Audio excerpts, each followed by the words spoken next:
one.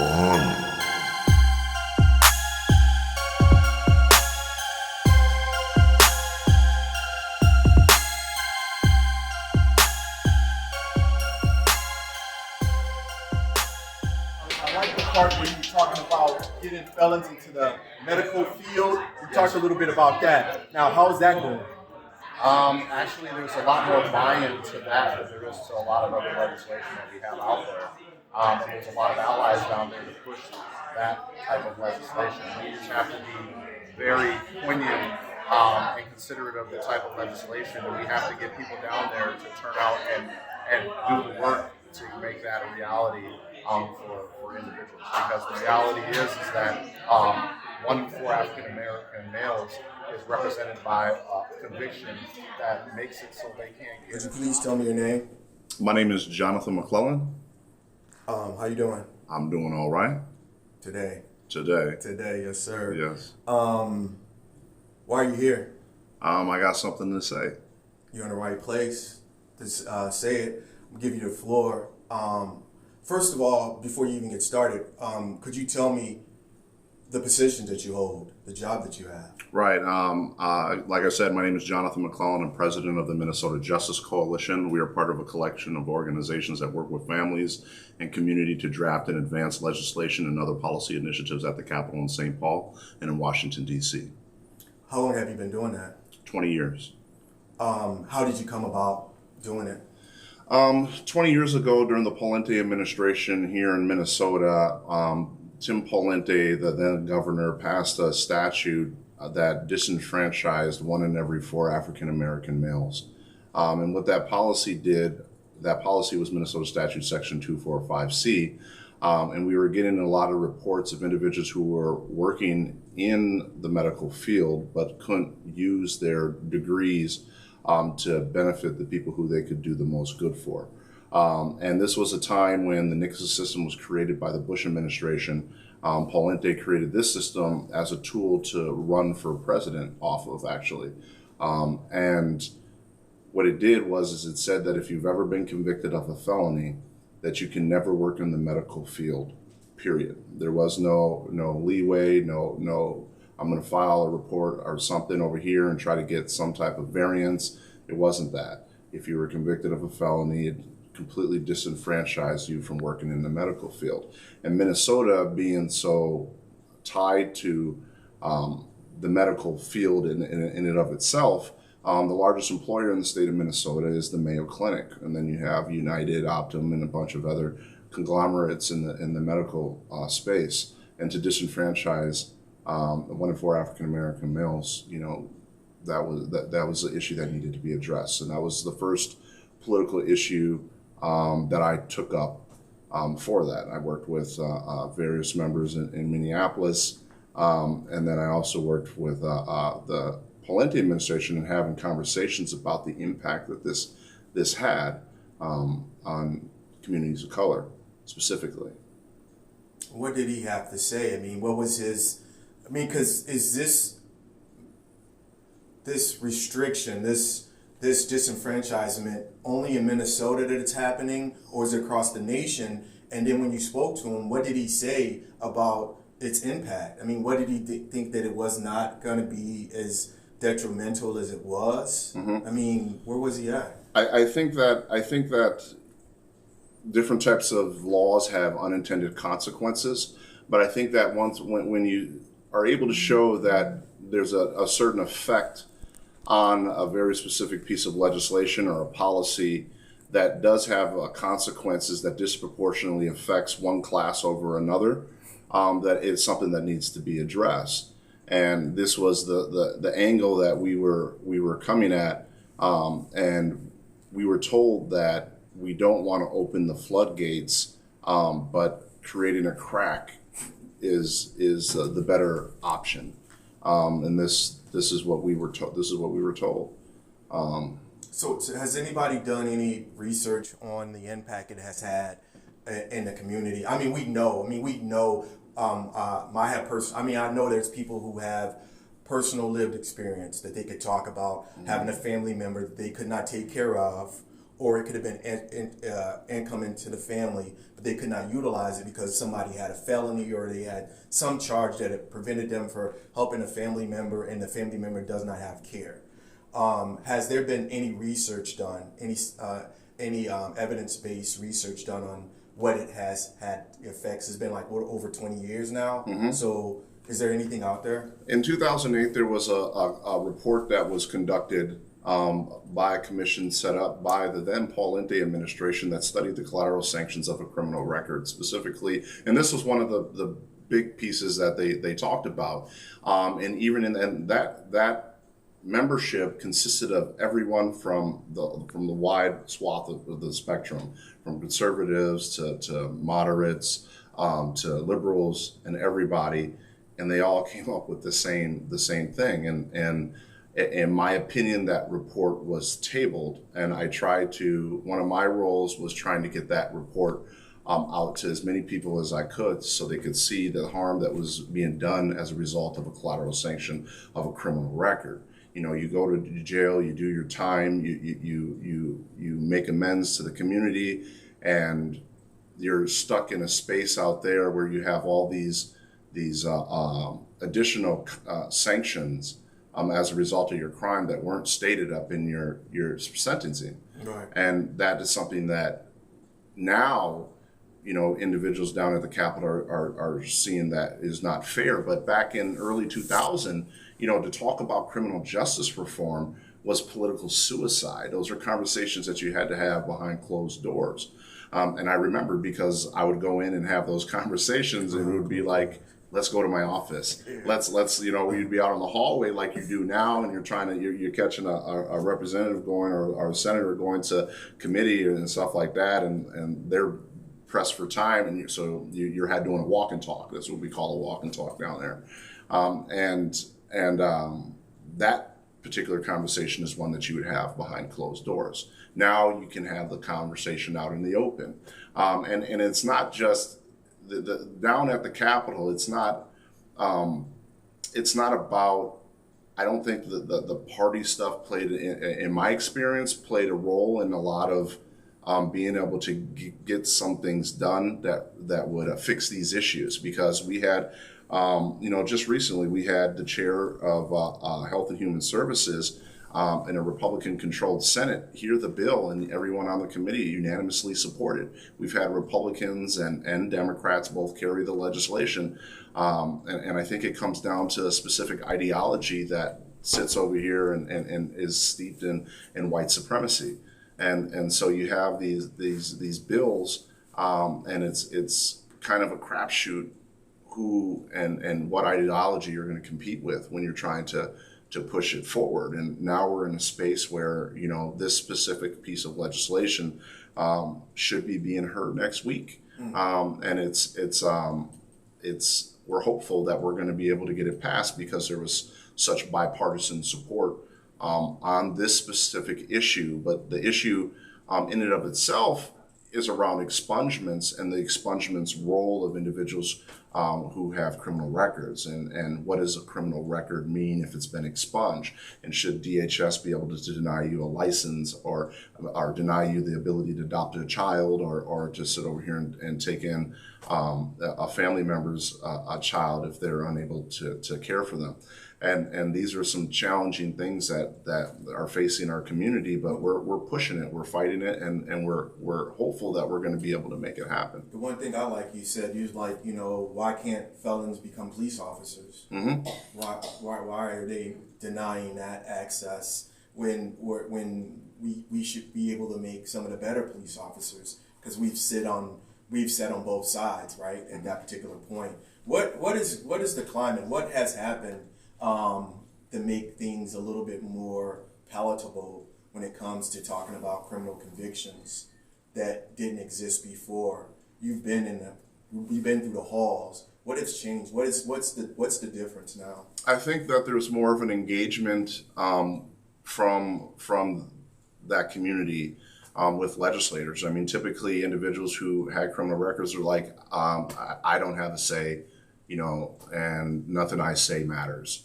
And I can't do nothing. And I think that really you're starting to see individuals who are affected by a criminal record, and this doesn't just mean the individuals who are behind bars or get released. It means that their loved ones who also get into these spaces, because typically with politicians and legislators, they are corrupted by what's around them. You know, whether it's a lobbyist, whether it's special interests. This is what they hear all day. This is what they see all day, and we haven't had a system that has had a presence in these spaces to sit over here and advocate for real community issues. And reentry is a real community issue. And dealing with these challenges of economic empowerment are real community issues that we have to address. And I've seen more participation from individuals and a more willingness to correct individuals behind the scenes when these issues are happening. And so this is why it's important, and this is why it's starting to move forward. Yeah, I just wondered, because as a lot of that time I was sitting in prison, so there was no one that you could reach out to that was on either side, whether it be the DLC policy making and trying to find advocates to help you inside there, on Capitol Hill, individuals pushing legislation that had some meaningful effects. You just didn't see any of that. It was just like I felt like everybody was fighting their own war and nobody really cared, because if you mentioned a person's criminal record, it immediately was a situation where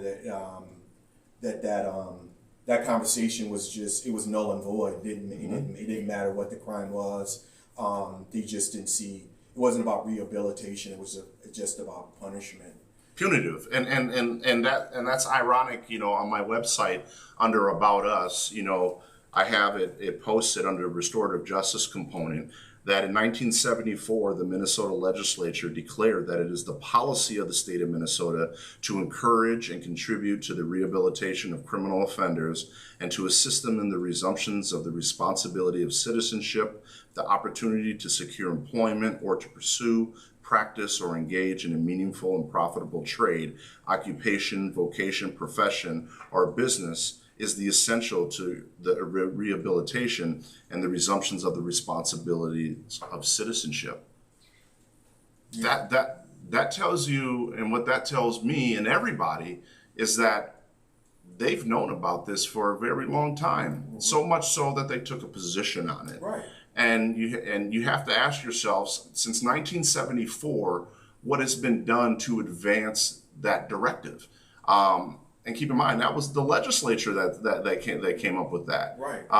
And in our opinion, nothing. That was gonna we cut to chase. It just they had great intentions, a great mission statement, probably with a vision, because that's the vision, right? Those words. Just nobody ever called them or made them stay true to those promises, right? Nobody made them check down like, hey, what's going on with this employment deal? Right. And like I said, it's not just employment. It was education for the longest. They just opened the gates for education. When I was in there, the Pell Grant didn't exist. They had got rid of that a long time ago. Anything you've done was self-funded, so you had to either have a college that was willing to work with you, as far as, you know, cheap classes, or you had to have some finances to get an education in prison.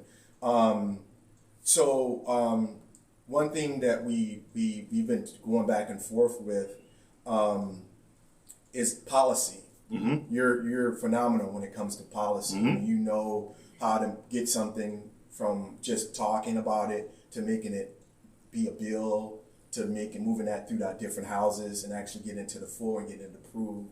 I was with you on Saturday and you walked me through it. It was great to see that advocacy. What does the future look like? What do you see your organization doing, or the networking? I mean, what do you see the future? being? The future for us and what we're trying to do, and we encourage, and this is something that we would strongly encourage, is that historically we have not had a voice in those spaces, and I often refer to it as the buffet. And what the buffet is that you have a lot of, you got the salad, the carrots, the peas, you got all this, the cornbread, whatever you want to sit over here and call it. This is what you're competing with, and you want to be the main course of the buffet. Mm-hmm. And all those other interests are exactly that. They're interests that aren't your interests, right? And so being the steak on that platter, you means that you have to have a presence down there.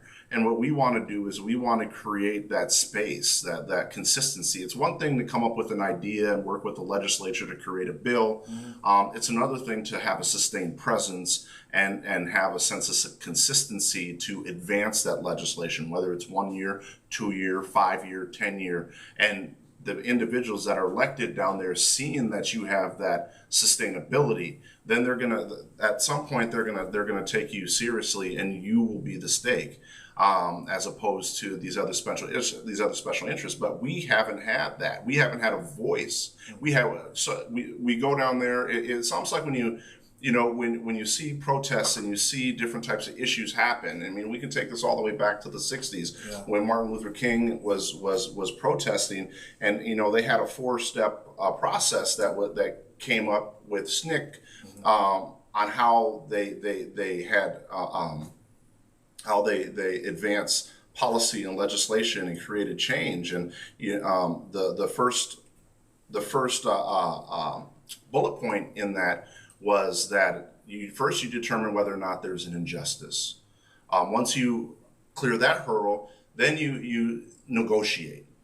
And the next hurdle after that is purification. And what is purification? Purification means that I'm getting all the bad energy out of me, all the feelings and stuff like that would make me want to rip somebody's head off because you're doing this to my family. You have to purify yourself of that so that you can be true to yourself, to your community, to be able to negotiate. And the 4th step is direct action. Your direct action is your protests. It's your press conferences. It's anything that involves you trying to bring the other side to the table to negotiate. And that's what we see happening now. And this is something that we, as a Black people, have created and have mastered. Mm-hmm. And it's still needed now, and it will still be needed after today. So it's important that we understand, these historical concepts. But there's a lot of people that believe that this is something that we should be doing, that we're going to have to do this the rest of our lives. And to be honest with you, I don't want to do this the rest of my life, and I don't want my children to have to be here because somebody was killed because they had a boot on their neck on 38th in Chicago and lost their lives, and nothing happened to the officers until the community stepped up and came out about that happens. And then we're saying that this is the things that we want. We have to consistently, when times are good, bad, we have to be telling them that this is what our community needs. Our communities need funding. Our schools need funding. We need competent teachers. We need resources. We need jobs. We need economic empowerment for those who are incarcerated when they come home. We need services. One of the things that that people don't talk about is the mental trauma that those who are incarcerated when they come home that they don't get. And I believe I've seen studies that have shown that it's similar to those troops that have gone to war. Yeah, definitely. And we have services and we have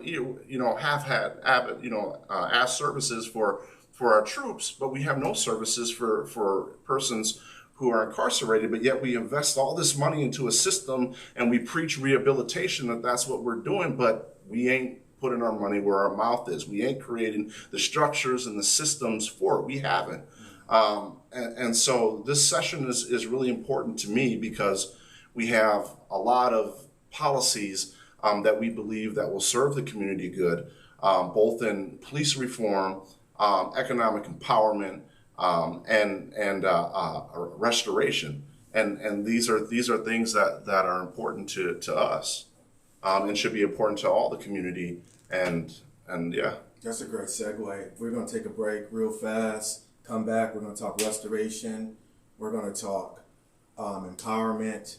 We're going to also talk the difference between putting a person in prison and giving a person housing, the difference in the cost, and why is one being chosen over the other. Got a lot of this discussion set up, and I'm glad you gave us that first narration.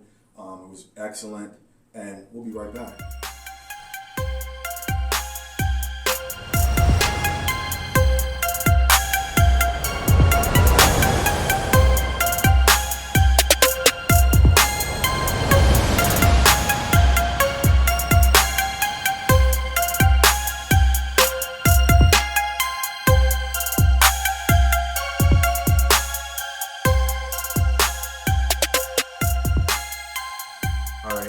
Welcome back. This is IGSTS. I'm SF, multi-prison lawyer, and I got Johnathan Mc Clellan here from Minnesota Justice Coalition, and he's just did a nice little narrative for us, told us a little bit about policy, brought us up to speed about what he's been doing.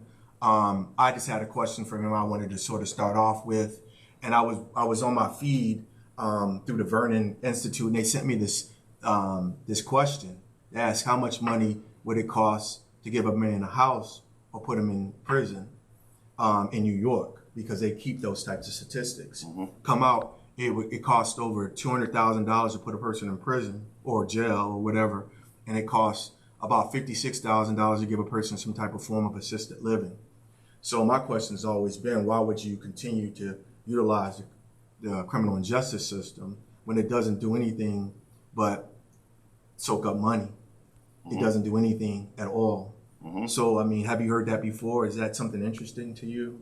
I mean, that's kind of a lot to unpack and things like that, because when you start talking about pulling people out of the community and concentrating them into rural areas, i.e. prisons, you're changing, the voter dynamic for those places and the amount of representation that these communities get. And so if you have, these centralized locations of bodies in these places, those are the communities that they're in: St. Cloud, Stillwater, Moose Lake, Rush City, Faribault. Yeah. Those are the communities that are getting the representation for that. And so many individuals equals so many seats up in the legislature, right? So when you're talking about policy, that's what they're bringing to these spaces. So there's always going to be pushback, including the jobs that are provided to these communities. So if the problem starts solving itself and they stop needing people, then they stop getting the funding that they get for having so many people living in their district when they take the census. Right. And if you start moving that, people are going to start losing jobs. And if you start losing jobs, well, now you're going to have a bunch of people down at the Capitol talking about send us more people. Exactly. But the thing about it is they talk a lot about gerrymandering. Mm-hmm. And that's one of the things that they were utilizing. Like you take a place like Wright County, mm-hmm. Places like Anoka County, but mainly Wright County, where you have two prisons, mm-hmm. Wright County. Well, you really have three. Mm-hmm. You have their county jail, which is Wright's, Washington County. I'm saying Wright County, but I mean Washington County. You have Stillwater and you have Oak Park Heights, mm-hmm. in that same facility. Mm-hmm. So you have all these individuals, mm-hmm. but you're in an area who's more than likely all those houses are probably sitting on 5 or 6 acres. Mm-hmm. So it's not a lot of population there, mm-hmm. but yet, like you said, they can make up population by having one jail and 2 prisons, mm-hmm. in their area, mm-hmm. And they can spot out tough on crime. And that's what the whole purpose of disenfranchising the vote. And not giving people a chance to vote, because if the majority of the people that are in these communities are in prison, and let's say they somehow came up with a plan to allow individuals to vote in prison, what do you think is going to happen at the state? There's going to be more policy that's geared towards restorative justice practices than what you have now. And a lot of individuals are going to actually concentrate on that back of the ballot, which got the judges on the back, and prosecutors. A lot of those spots, people are just, we know why we don't want that judge sitting on a bench, because that judge for the longest has denied, petitions, that were relevant, that people are innocent. That judge said, has never seen a decision that was positive for someone trying to get out. That judge has always been negative. So yeah, I think that the whole, and so we're sort of segueing into the whole restoration. Recently, they passed statute that the felons can vote that are on paper. Which prior to that, you had to, like myself, had to get your rights restored, and that was after your parole had expired. And you also saw like an increase in like probation sentences. There was a movement, so to speak, where, okay, we don't want to incarcerate, but we're just going to give you 20 years on paper. Right. And that's 20 years. Basically, you've been disenfranchised from voting because you're on paper. And that right there is steeped in white supremacy and racism in and of itself. Yeah. So I think that, the right to vote legislation that recently passed was a good step forward, but we're not done yet. Right. I mean, yeah, this is like what I heard when I was set up there that day and went to the Capitol, the Senate hearing, and heard how Keith Ellison, AG right now, had pushed this legislation when he was in office. It's been pushed. Bobby Champion and them have pushed this over and over again for it to get denied, for it to just come about, and for it to be being progressive. I don't think that they understand truly what progression is. This right now should have been, it was like you said, if you went back to like 1974 and you were reading from what their mission statement was, it was somewhere along those lines. We missed it because we were always supposed to have the right to vote, right? We were never supposed to be disenfranchised to a point where the felony became a scarlet letter and you could not get gainful employment back. Your degree was worthless, and pretty much your whole living situation was delegated on the fact that whether or not you had a felony or not, and what that felony was. Right, and that was the purpose of we banned the box, was to try to do something in that area, and I think that was kind of a test market for a broader legislation. That the ban the box started as a resolution in the city of Minneapolis, and it progressed into a policy. In the city of Richfield, we passed it as a human rights issue there, and you just started seeing this domino effect where Bobby Joe Champion took it up in the Senate, made it a state law, and then you see the President Barack Obama talking about it in the White House about a pathway forward. But it's not enough. Right. We've had generations of individuals who have been disenfranchised, and criminal record is what's being used. And ever since the Twin Towers, the bombing of the Twin Towers, background checks have become, the gold standard for almost everything. So if you have to wear, that brand on your sleeve, it's essentially what you had to do. And that's how we saw it back then. So what are we doing now to try to change that? And in essence, we still have a lot of the same policies that were in place back then in place today, even though we understand some of these issues, the intricacies of some of these issues. The only difference is that you can have a conversation in the open about it, and you ain't got to worry about losing your seat. Well, it always been about this.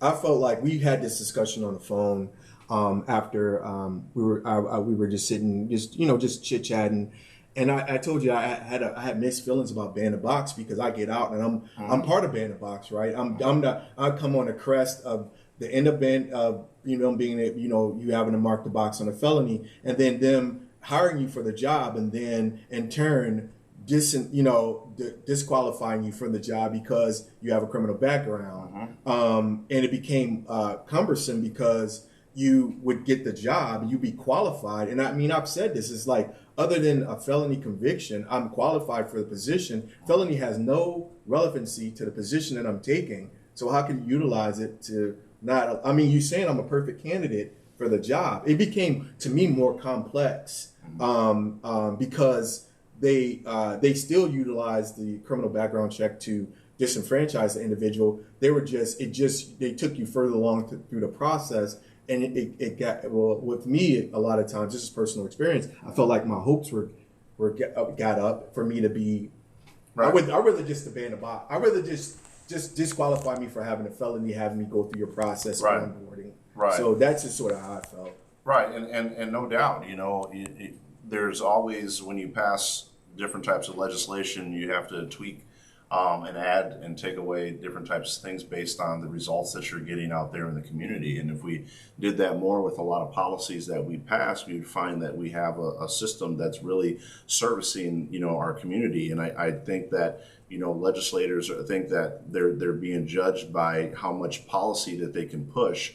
And the reality is why don't we fix what we already have on the books, right? And address some of these issues that we have, and yes, having a criminal record or being able to identify a criminal record on your application after they've made you a conditional offer creates another differentiates you from the next candidate. And right. So if you have this and this candidate has nothing, okay, that's one con against this person, and this one doesn't have any of these marks, and we're talking about pros and cons. Mm-hmm. And so this one looks more clean than this one, so it gives them an opportunity to go back to the table. And the whole purpose of giving the conditional offer, and once the conditional offer was made, as I understood it from back then, was that if your crime had nothing to do with the type of employment sought, they couldn't deny you that job. That's how it was supposed to be, unless there was some type of licensing or something from DHS that would prevent you from working in those places, which is why this DHS bill that we're trying to push is so huge. But as I understood it from back then, if your crime had nothing to do with the type of employment sought, you shouldn't be denied. But based on your reality, and many people's reality, that's not the case. I wanted to explain that a little bit further, just give you a little bit, make the conversation a little bit more rich. And what I was looking at, what really happened was, they have like the 7 to 10. If you have a felony, if you haven't had a felony between 7 to 10 years, mm-hmm. If it's out of that bracket, when they should only pull from that time span. Mm-hmm. Anything after that should not disqualify you. Mm-hmm. Okay, so I would then fill out the job application, ask if I had a felony from 7 to 10 years. No, my conviction was 12 years ago, mm-hmm. so I don't technically, per your parameters, fit into that. So I'm checking no. The problem is when you actually go, once they do onboarding, they send you this little thing that you're supposed to fill out for a background check, and you're supposed to disclose everything. I'm still under the thing, if it hasn't happened 7 to 10 years, if it hasn't happened in that, you shouldn't be able to pull it. Right. Why are you pulling it? Because you said you only go back 7 to nothing after that should even matter. And then on top of that, you're saying if it's not involving the employment that I'm not molesting kids trying to go to a daycare. Mm-hmm. So I'm not stealing money trying to work at a bank. Mm-hmm. So that would make sense to me. But so they do these little things along the lines that actually they use it to vet or keep you from having a job. So like I said, if you're only saying it could go back 7 to 10 years, then that should be all you look at. But some companies look at a totality, mm-hmm. and anything in your background you have to explain whether it shows up in that 7 to 10 years or not. Right. That is a problem. So when you start talking about medical mm-hmm. things, just looking at hiring felons, I think that it should be a really in-depth conversation about the background check. Mm-hmm. And I understand that people who have harmed vulnerable adults should not be working in that field, but it really has to be spelled out what allows you and what doesn't allow you to Right, and what we have in the existing bill that we're trying to bring forward is we're trying to utilize the expungement process, understanding that the only process that we have in the state of Minnesota to determine whether or not someone's been rehabilitated is the expungement process, because everybody gets a seat at the table, everybody's represented by an attorney, victims get an attorney, the state gets an attorney, the attorney general has a seat at the table, you have probation has a seat at the table, the police department, sheriff's department, BCA, everybody has a seat at the table, and this is their option to go in front of a tribunal and say, hey, this is what we believe and this is what we think. And keep in mind, a lot of those interested individuals, they just take a standard position on and they say, if you've ever done anything wrong, we want to sit over here and hit you over the head with a sledgehammer every time. It doesn't matter because you are incapable of being rehabilitated, and that's the experience that we've seen. And so the legislature passed, a few years back, that now the judges have to consider, 13 different factors, and of those factors, what are the 13 factors? Let me finish my thought. After the judges consider those factors, they have to explain why they moved the way that they did in denying a petition. So like length of time between the crime and the individual, length of time being off of probation, the victim statement, if there is any, rehabilitation, whether the person has a job, where they're domiciled, children. There's a lot of factors that the judge now has to consider that they didn't before, and which is a good thing. Yeah, definitely. But then what happens if they approve it? What happens if they approve the expungement? What type of effect does that have? Because what it is it's saying, and it goes back to that collateral sanctions report, because in the collateral sanctions report, it said that they need to come up with a process to make it so if a person is being rehabilitated, that they can get these jobs, these livable wage jobs. And the only process, like I said, that we have is that expungement process. And so, because it gives everybody a voice with the judge making the decision, and once that decision is made, as some of the Senate members said during the hearing, it should be done. It shouldn't. If you have an expungement, it should be as if you never committed the crime. Right. And there's a lot of people out here that thinks that that's what is happening, but it's not. Right. It's not happening. And so we wait to see the policy that corrects that. I understand that there's a lot of commissions and committees that are looking at criminal justice, restorative justice, and the expungement statute in and of itself. But we keep on having to tweak it to make the inroads that we need to make to address a lot of these issues. And at some point in time, you just got to say, you want to know what? We have to revamp the whole thing. If you get an expungement, this is what it means.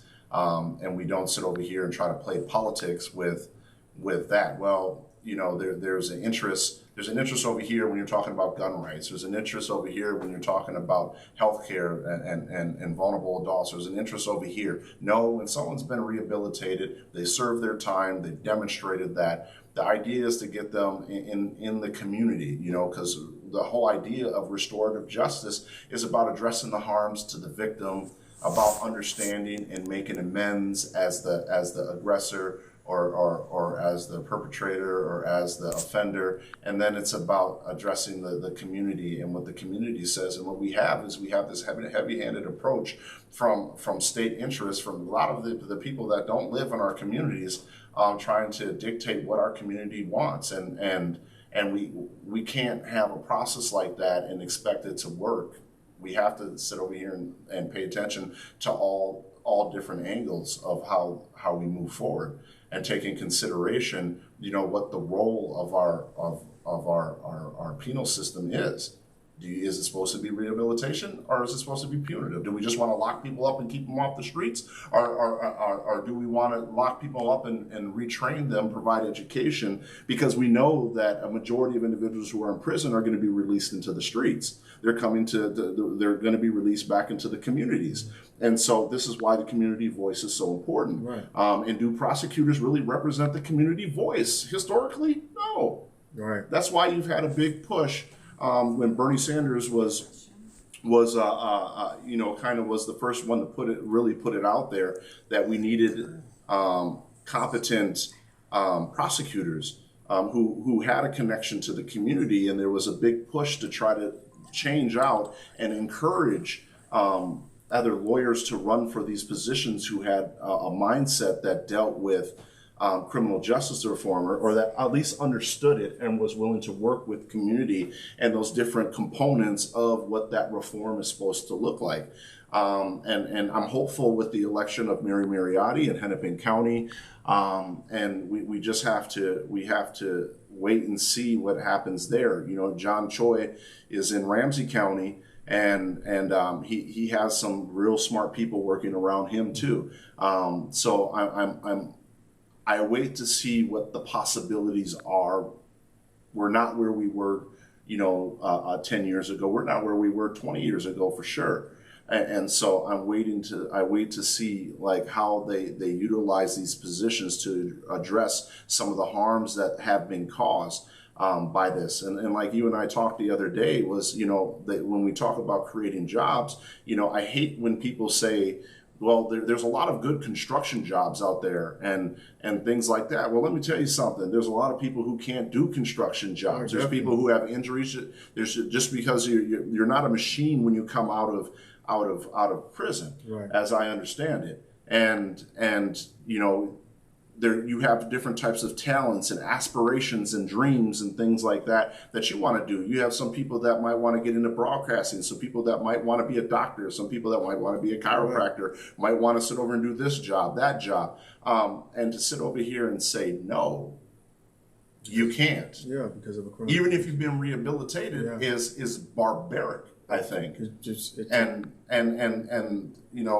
We invest billions of taxpayer dollars into this rehabilitation ideal, and we're waiting for that same system to come up on the back end, not just on the front end. Okay, you're in the institutions, you're providing training and all this, and from what I understand, they're not even really doing that too well. They got rid of all that stuff, right? Yeah. And so they're not even really doing that, but they keep on taking more money and asking more money for things. But then what are you doing for the reentry phase? I remember when Bush was in office and he came out and he had $2 billion for reentry reentry programs around the United States. And because he understood that there was an issue there, but what have we seen since? We sit over here and we tell people that you can be better, you can't do this, and we let them off into society where they're relegated to second-class status, and they can't sit over here and make a living for themselves. And even if they can't make a living.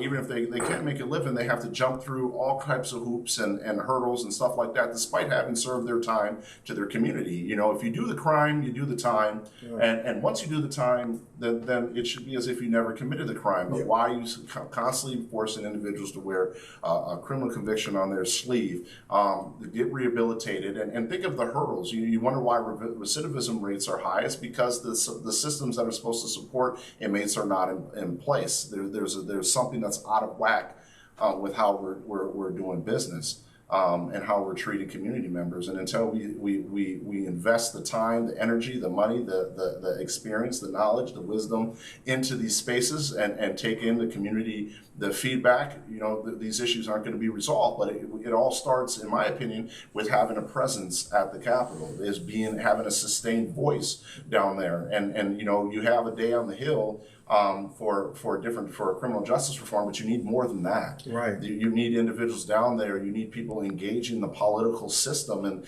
that in and of itself is a beast. So how do you create the relationships with legislators? How do you sit over here and talk to them or get an end to see the humanity that you are, instead of just a number on a report somewhere that's put out by the Department of Corrections, right?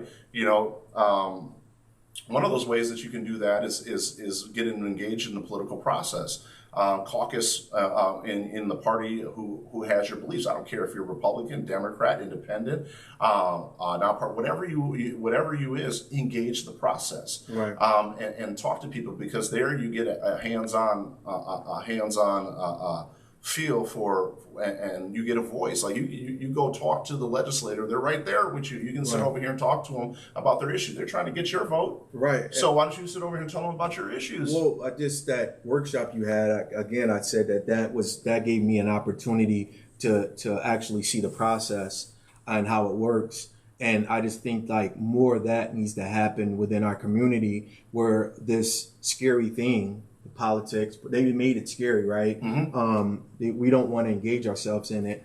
But when we see how easy it is to become a power player, actually get down there, and what you call sustainable is what we knew about back in the 60s. I mean, because it wasn't just the marches. They publicized the marches. There was a lot of inner workings and behind it. We had very intelligent people who were making sure that all those things necessary for ordinance, for them to march peacefully, for all those things were going on in the backgrounds, when all they showed was the marching.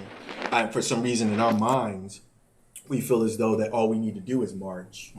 Because that's the first thing you see is people in front of the governor's mansion demanding something, but nobody's at Capitol Hill where it actually counts to make something happen. Absolutely. One thing I wanted to say was shout out to John Choi. He's going to be on the show on Monday. We're going to have some interesting questions for him. And I'm trying to get Mary Moriarty to come through and chop it up with us. But it's just this whole political process, its policies, and what's going on. You spoke a lot about reentry.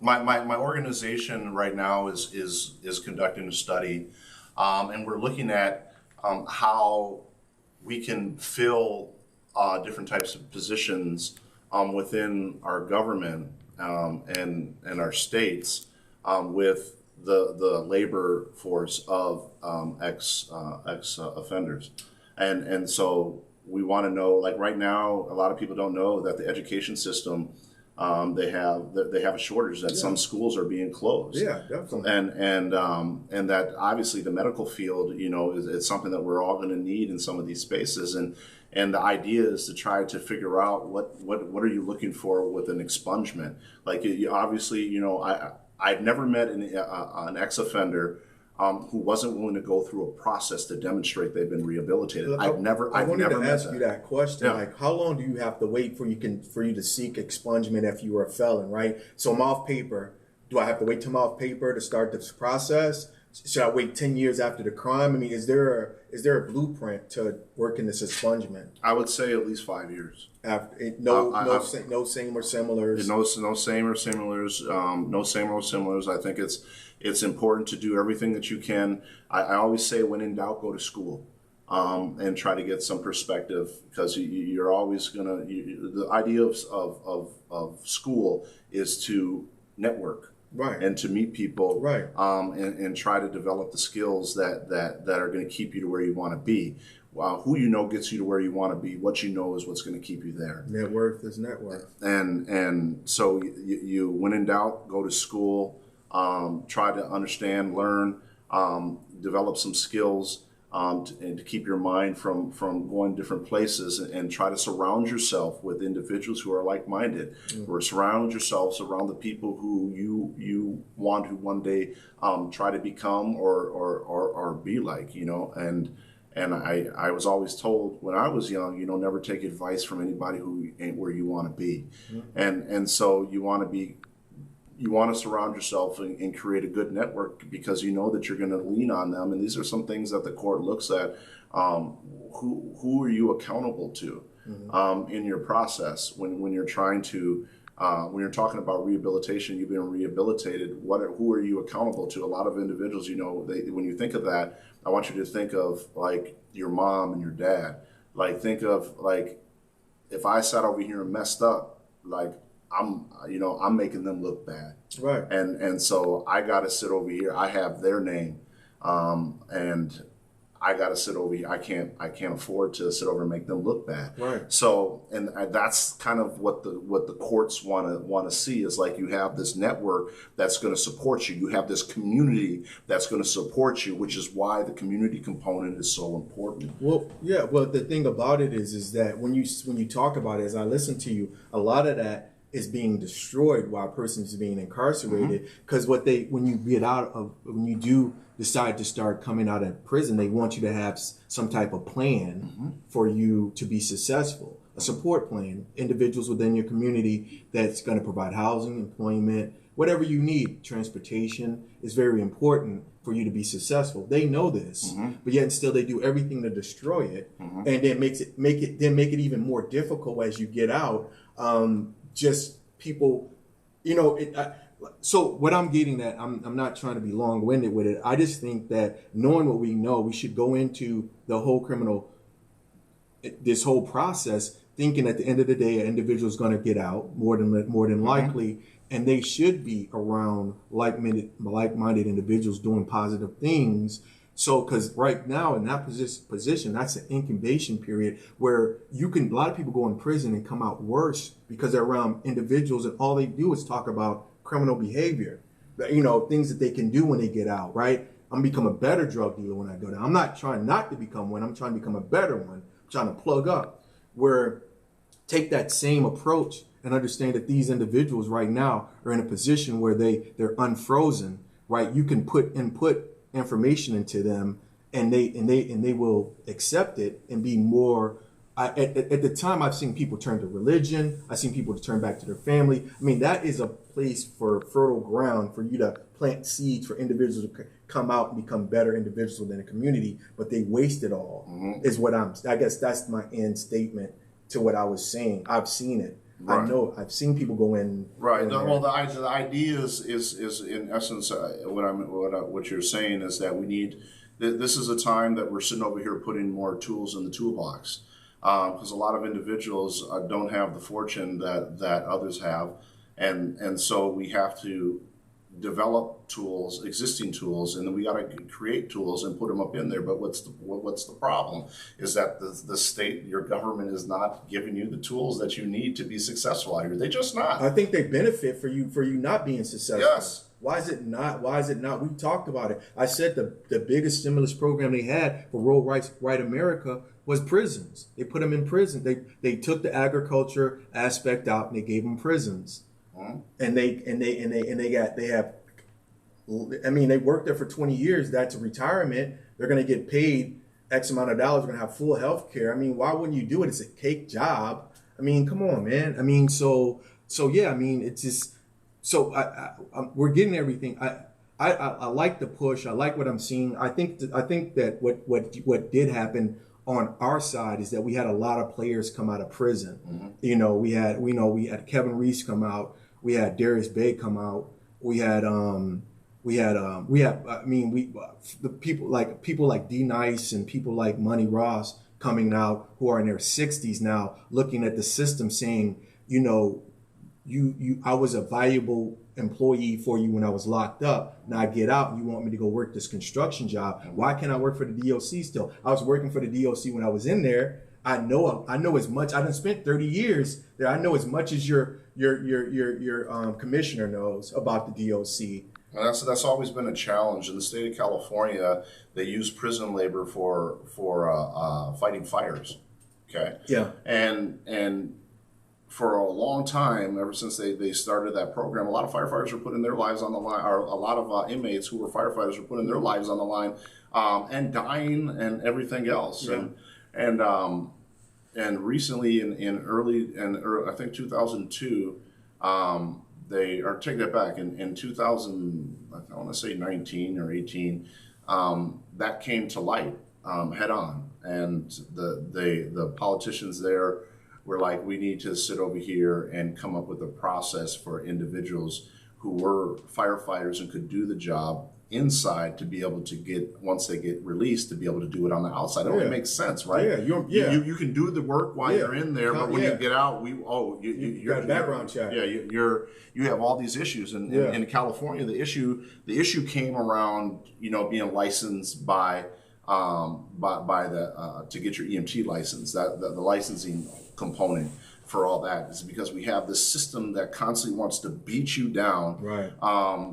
And despite you having served your sentence, I mean, if you want to beat, like I said before, if you want to beat somebody down, do it at the sentencing. But then once they get done with the sentencing, leave them the hell alone, right? And give them a shot just like everybody else. Right. Why do you have to work 2, 3, 4 times? Why do you have to prove yourself? You already met all the requirements. Isn't that supposed to be that proof? Yeah. But that's not what you had. So in California, they passed a statute that made it possible for some individuals, not all individuals, some individuals to be able to get their license to be able to be an EMT, to be a firefighter.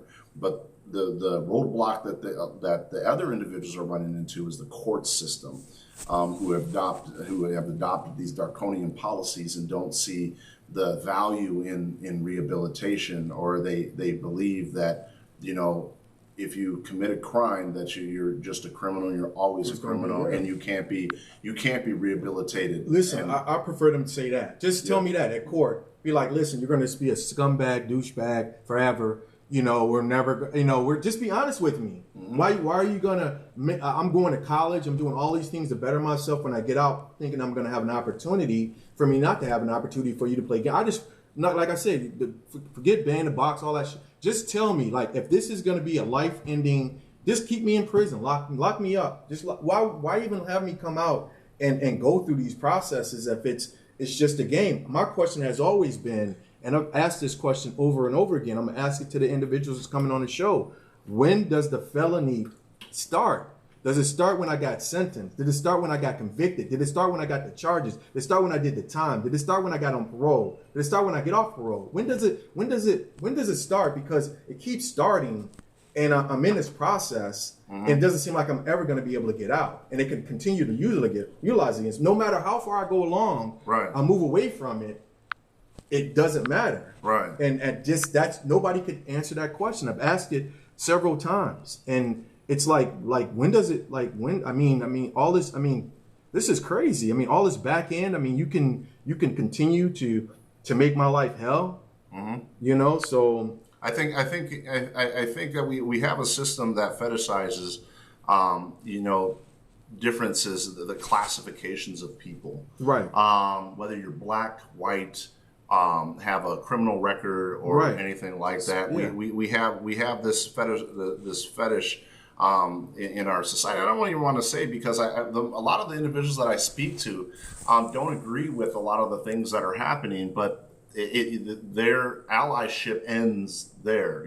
I stand in solidarity with you. But when it comes to that change element and that change component, and how do we get these stories out there to how do we, I refer to it as, I came up with a term called infect the system with the conscience. And how do we make this conscience get into those spaces where we see the change and we have buy-in to this change? How do we get educate the John Choys and the Mary Mariottis? How do we educate the different legislators and the governor out there so that they take these issues seriously and make it a priority in their agenda, just like they do for other types of issues?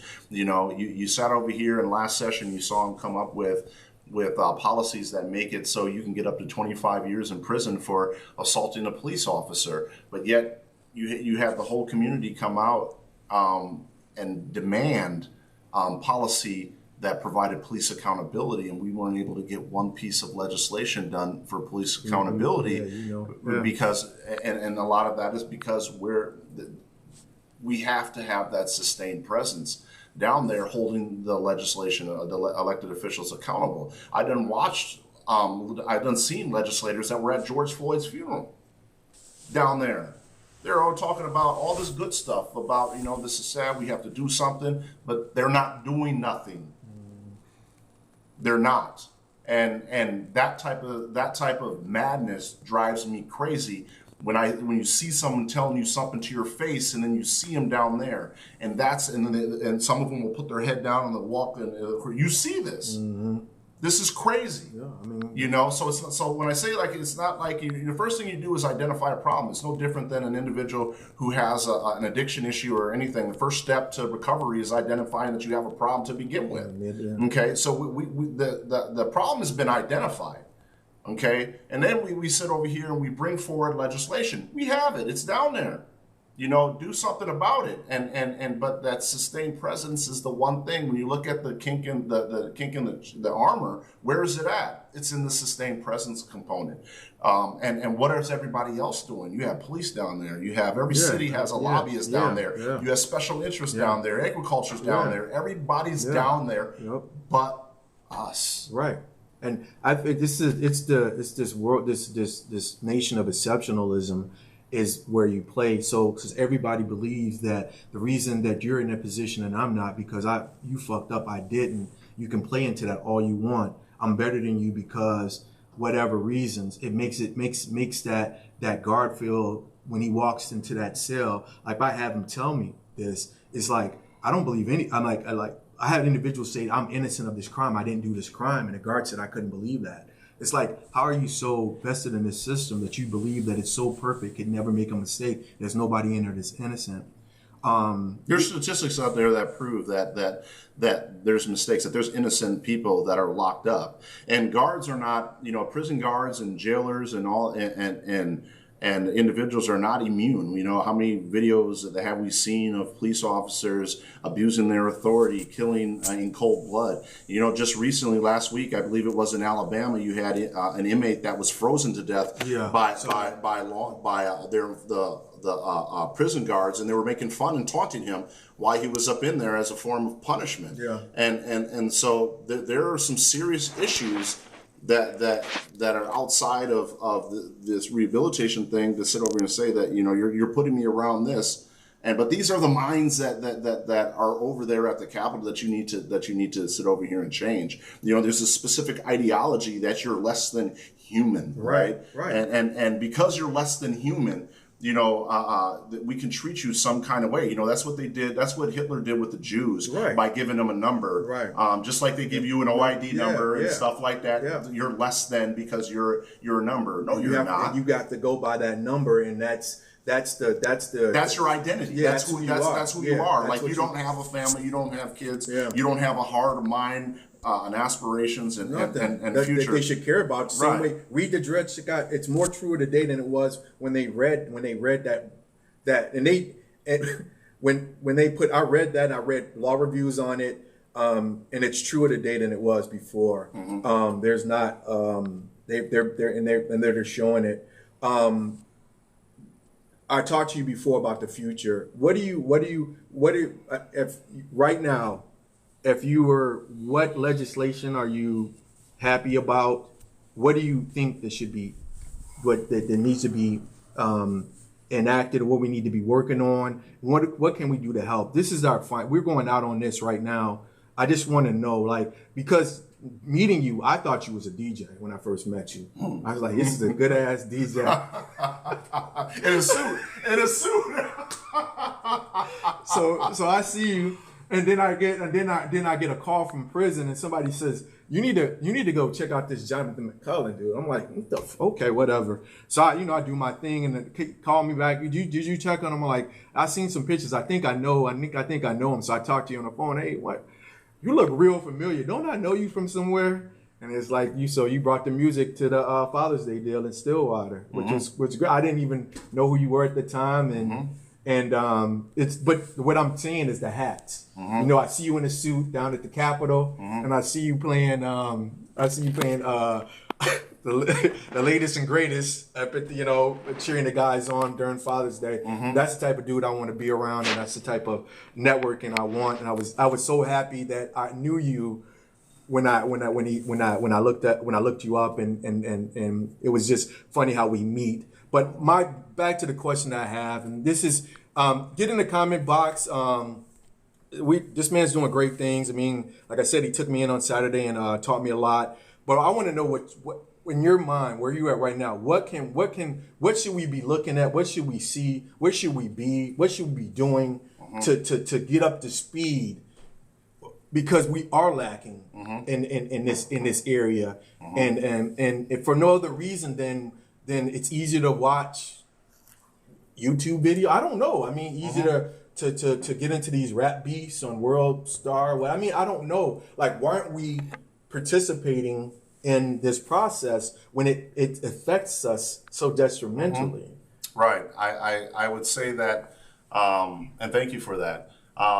And the question, we have to infect the system with a conscience, and I say that in every speech that I do because I believe it's that important. So you have commissions that are over here in the city that you can be a part of. You have advisory commissions for the governor. You have advisory commissions for your city.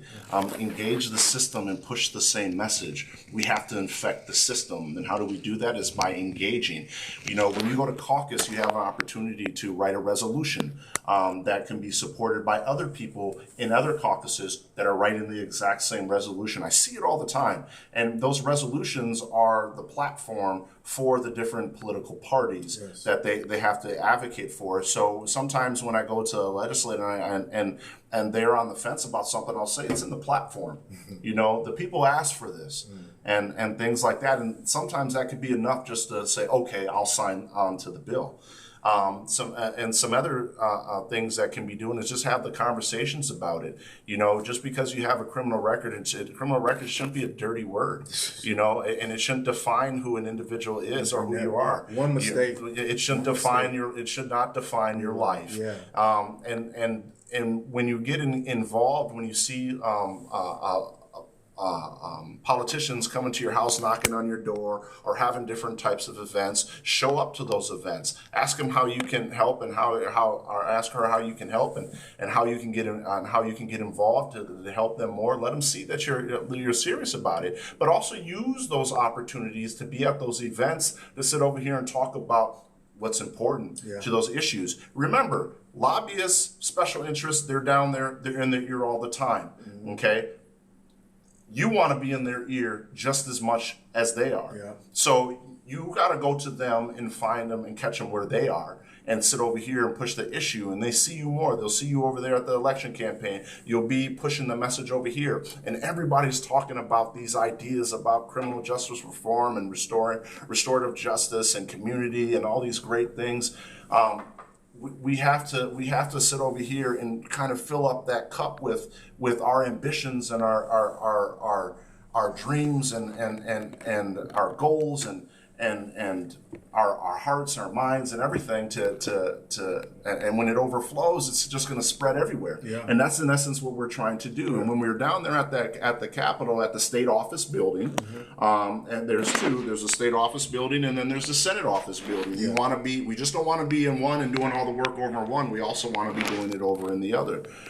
We want to make sure that we're taking advantage of opportunities and coming up with a program and plans to sit over here and have that sustained presence that is constantly pushing, those issues. And we work with other organizations to try to figure out that we're shooting a beam on it. We have this a bunch of beams, but we want to make sure that something is being done, and the legislation is being written based on our experiences, right?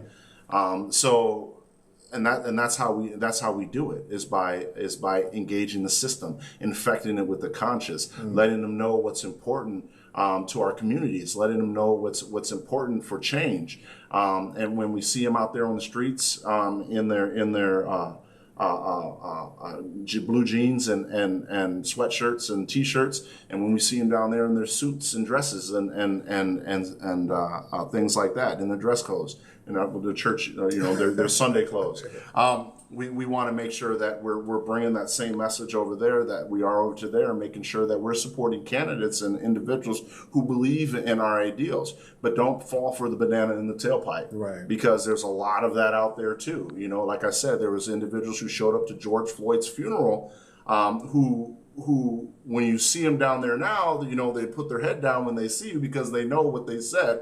or when they were on their campaign of how important these issues were, or when they would show up to an event and make you think that they were important, but then when they're out in public, they're not speaking the same thing. Right. And so there's that accountability piece, and we are the accountability for that piece. And what that means is that, we see who you are, and if we see that you're doing this, we'll organize around a whole nother candidate, Right. a whole nother person. Right. And that's what we will do. We will get you out of office. And once that sustained presence is felt and it's understood, okay, these guys are here to stay, and we need to sit over here and start doing stuff in this field.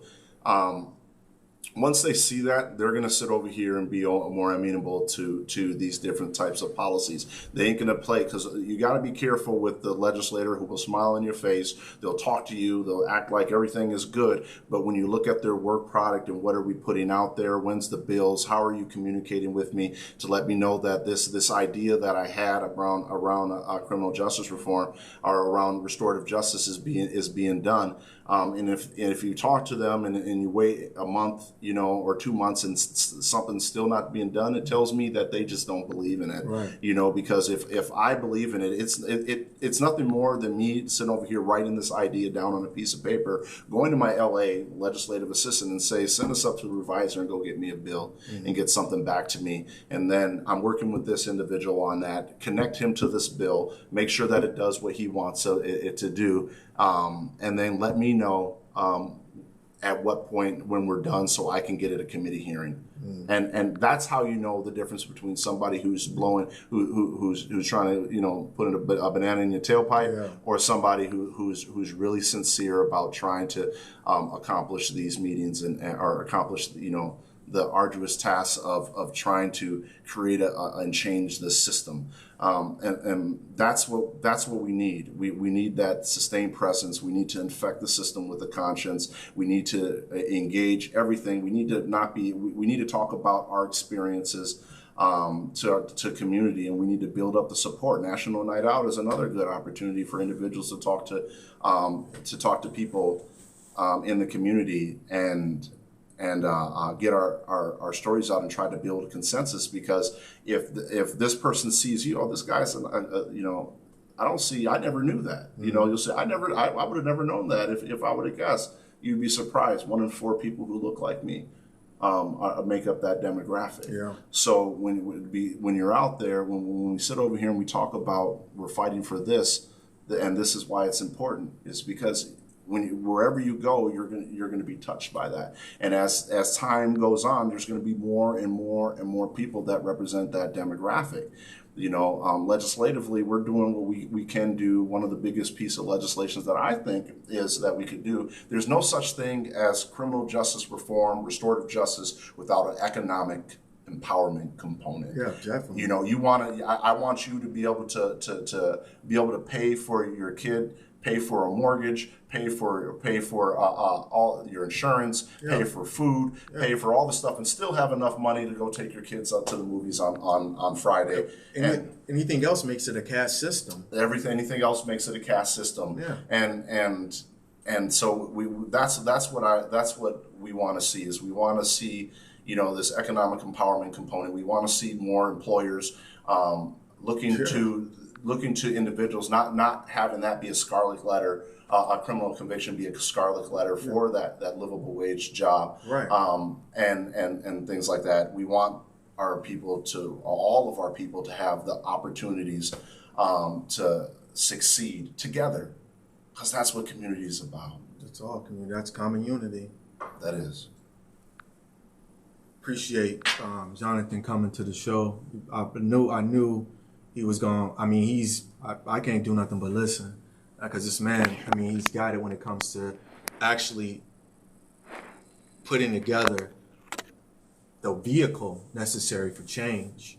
You know what I'm saying? Because we can talk as much as we want to talk. I get on a show and talk all the time, but this is actually the works of change, what change looks like.